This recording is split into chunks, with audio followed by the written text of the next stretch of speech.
kita saksikan rekan-rekan media yang kami hormati. Sebanyak 5 truk berisi bantuan logistik untuk korban banjir di Sumatera diberangkatkan Polda Sumsel pada Senin 22 Desember 2025 siang.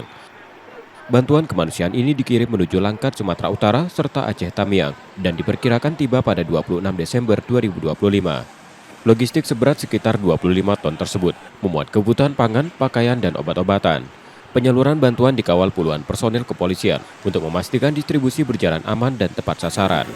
Jalur darat dipilih sebagai alternatif pengiriman di tengah kendala akses udara menuju wilayah terdampak bencana. Selain mengirim bantuan logistik, Polda Sumsel juga mengirimkan personel bidang kedokteran dan kesehatan untuk membantu penanganan medis bagi korban yang masih bertahan di posko pengungsian. Khusus untuk Sumatera Selatan, sebelum saat ini kita sudah mengantar langsung bantuan menuju yang pertama kemarin itu Sumatera Barat, kemudian yang kedua kemarin langsung ke Kabupaten Tapanuli Selatan, dan hari ini kita akan mengantar langsung ke Aceh Tamiang dan Kabupaten Langkat. Nah, tentu ini perlu pengawalan, ya kita berharap jangan sampai ada gangguan di jalan selama pengantaran. Jenderal, dari 5 truk itu total berat bantuan ini berapa ton? Kalau kita gambarkan katakan satu truk 5 ton aja, 25 Pak. 5 ton.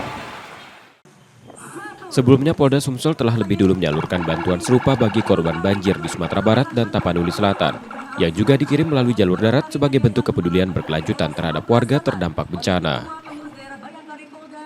Reski Oktora, Muklas Diferensial, Kompas TV, Palembang, Sumatera Selatan.